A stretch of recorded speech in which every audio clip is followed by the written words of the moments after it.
What's up guys? So it's been a while since my last video. I've been busy with school. I haven't been playing too much. But Jagex released a message on the upcoming poll that we're going to get for quality of life rerun poll. So it's going to be updates or polls that failed in the past. They're going to repoll them now in case people have changed their mind. And there's one big question on there that caught my eye, and that's what this video is going to be about, and that is going to be about the Divine Spirit Shield. Some of my other videos that are this sort of style of video, I was pretty opinionated, and I did get a lot of dislikes because of my opinions. So this video, I'm going to try and stick mostly to facts, not going to really give too much of my opinion. Really, the only place where my opinion is going to come in is if it's good at boss or not, but that's very easily backed up by facts, and it shouldn't be too controversial. Is it worth it to keep my opinions to myself? We'll see.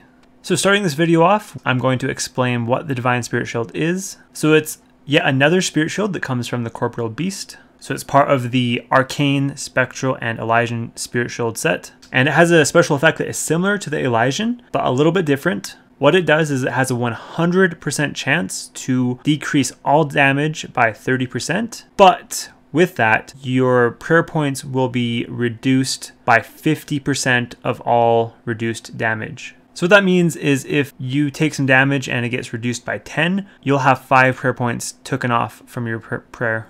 So the damage reduction on the Divine Spirit Shield is very good, but because of the prayer drain, that does limit how good it is. Where the shield is going to be useful is at bosses where you run out of food really quickly, and prayer isn't necessarily the bottleneck. So the Divine is good at bosses where you need a lot of food. Here's kind of a breakdown assuming you're 99 HP and 99 prayer on the supplies you would use in brews and super restores at a boss if you would have originally taken 1000 damage. With the Divine Spirit Shield, you only use up 11.9 inventory slots, whereas with the Elysian Spirit Shield, you would use up 12.9 inventory slots. This should be obvious, I shouldn't need to say it, but you would also be using super restores to keep your prayers up during the fight, but that should be equal between the Divine and the Elysian outside of the Divine effect, so that wasn't part of this equation. And now where would the Divine not be good? Anywhere where you're going to a boss with a lot of prayer potions and not too much food. If you're getting all of your healing off of bones to peaches or blood barrage or anything like that, SGS, any of those bosses where food isn't that important, Divine would be bad in that situation. So I put together a list of where the Divine is going to be the new meta and where it's not going to be the new meta. And essentially, as you can see, there is pretty much no bosses where it's going to be the new meta. I left out Theater of Blood because I haven't done Theater of Blood and don't know whether it would be good there or not. And then as far as Jad and Inferno, those are things that take a little bit more skill than the typical boss. So the Divine could be useful there depending on your skill. If you're not the best PVMer, the Divine could be very useful. If you are the best PVMer, the Divine isn't really going to make too much of a difference because you have the skill to do it easily without the Divine.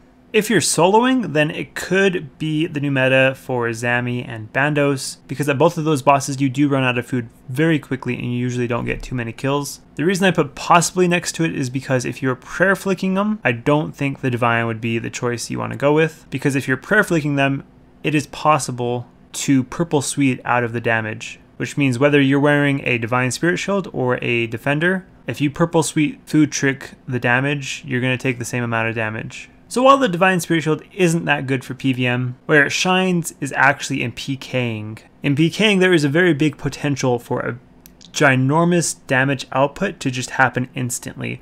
And that is where the Divine's 100% damage reduction is very useful. If you're using an Elysian Spirit Shield, there's always a chance that someone could still Rambo you. If you're using a Divine Spirit Shield, there is no chance, assuming that you have enough prayer points to stop the attack.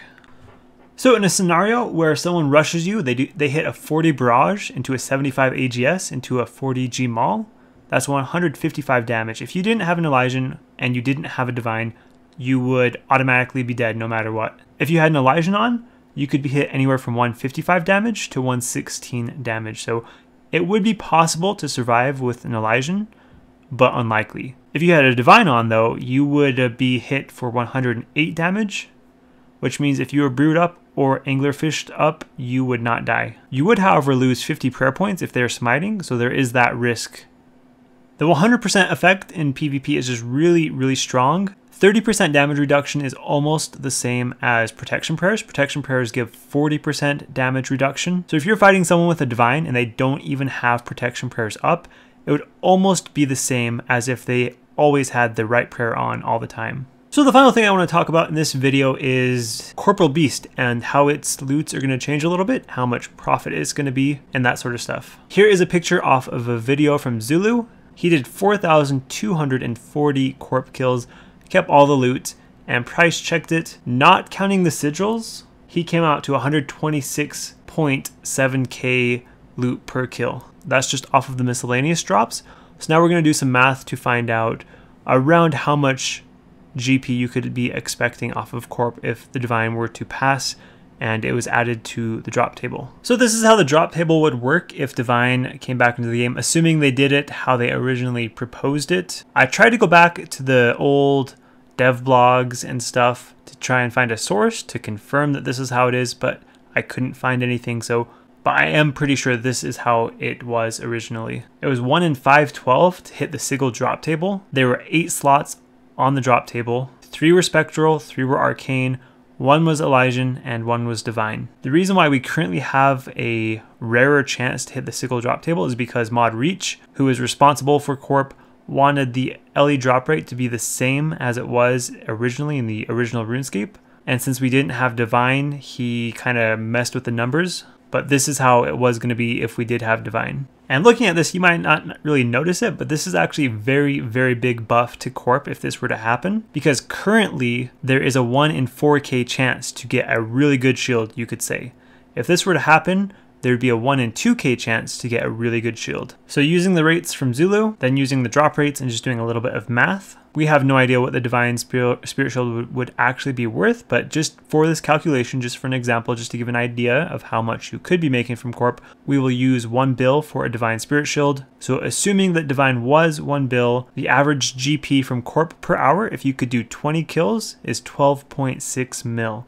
If you're doing that with 4 people, you'd have to split that between 4 people, of course. 3 people, split it between 3 people, and so on. So that is it for this video. Thank you for watching, and see you in the next video.